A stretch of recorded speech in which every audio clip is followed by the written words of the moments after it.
और जो इनसे जुड़े हैं कितने लोग हैं? जय संत समाज। मैं आप सभी मीडिया कर्मियों का बहुत बहुत आभार और धन्यवाद देता हूं और आपको भी शुभकामनाएं देता हूं कि आज हमारे संत सुरक्षा मिशन को गठन हुए 2 वर्ष हो गए हैं। अब कई लोग तारीख की बात करते हैं, लेकिन हमारे सनातन धर्म में तारीखें दूसरे तरीके से देखी जाती हैं। का जो गठन हुआ था वो होली, जो होली का दहन होता है उस दिन गठन हुआ था।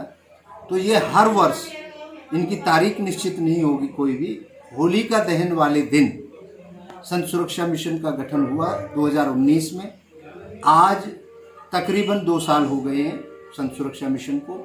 और इसमें जैसे आपने पूछा कि उद्देश्य क्या है, ऋषि और कृषि और सैनिक, जब तक हमारे देश और दुनिया के अंदर हमारे ऋषि, कृषि और सैनिक जिंदा हैं, मजबूत हैं, तब तक सनातन धर्म की रक्षा हो सकती है। आज सनातन धर्म के ऊपर अनेकों अनेक प्रकार के अन्य अन्य देशों से, अन्य अन्य धर्मों से जो पंथ हैं, धर्म तो है ही नहीं, विश्व के अंदर अगर कोई धर्म है तो वो सनातन धर्म है।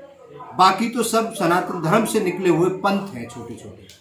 अब उनको अपने आप में ये मानते हैं कि हम धर्म, हम धर्म, हम धर्म। तो आज सनातन धर्म की जो रक्षा नहीं हो पा रही है, जो परेशानी खड़ी कर रहे हैं छोटे छोटे पंथ बन करके, तरह तरह के यातनाएं दे रहे हैं हमारे साधु संतों को, तो क्योंकि भारत एक ऐसी भूमि है जहाँ पर आत्मा की भूख हमारे संत मिटाते थे। मनोदशा जब भी गड़बड़ होती थी तो हमारे ऋषि मुनियाँ, हमारी परंपरा चली आ रही है, जब भी परेशान होता था कोई भी गृहस्थी, कोई भी बीमार होता था, कोई पशु पक्षी, किसी के लिए भी कोई भी आत्मिक शांति अगर चाहिए होती है तो वो ऋषि मुनियों की शरण में जाता था। लेकिन आज क्या हो रहा है, आज ऋषि मुनियों को ही मारा जा रहा है। तो सबसे पहले तो हम संत सुरक्षा मिशन के माध्यम से 11 मांगे या 11 सूत्र जो सनातन धर्म की रक्षा करेंगे, जो सनातन धर्म के प्रहरी हैं संत, उनकी रक्षा के लिए 11 सूत्र हैं। उनको हमने सरकारों को, मुख्यमंत्रियों को, राज्यपालों को, प्रशासन के अधिकारियों को अवगत कराया है। अभी इसी क्रम में इस साल से जब हमने किसानों की परिस्थिति देखी, क्योंकि किसान संत पैदा करता है, संत जितने भी आते हैं किसान के घर से आते हैं, जितने भी हमारे जवान हैं सीमाओं के ऊपर वो किसान के घर से पैदा होते हैं।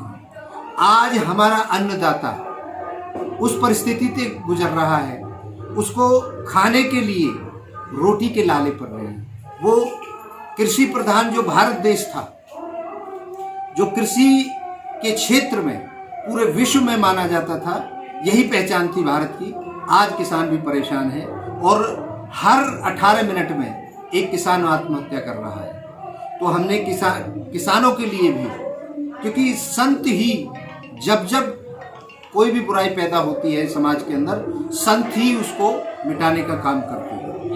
एक तरफ देखा जा रहा है कि जिस तरीके से अभी मैंने भी सुना वहाँ पे जो बातें हो रही थी कि संत गद्दी पे बैठने चाहिए, तो हम ये देख रहे हैं कि यहाँ अपने उत्तर प्रदेश के मुख्यमंत्री भी तो संत हैं, तो क्या उनका दायित्व तो आपकी तरफ नहीं है? नहीं, बिल्कुल है और वो अच्छे संत हैं। लेकिन आप एक चीज बताइए, जहाँ लाखों हजारों की तादाद में दूसरी विचारधारा के लोग हैं, वहां पर एक संत क्या कर सकता है? संत योगी जी बहुत बढ़िया काम कर रहे हैं, ये आम जनता भी कह रही है।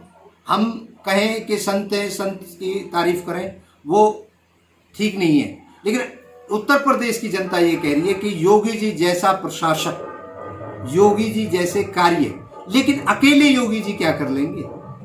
नीचे यहाँ तक आते आते, जहाँ हम लोग बैठे हैं, आप लोग बैठे हैं, यहाँ आते आते, क्योंकि योगी जी के राज में भी सैकड़ों संतों की हत्याएं हो रही हैं।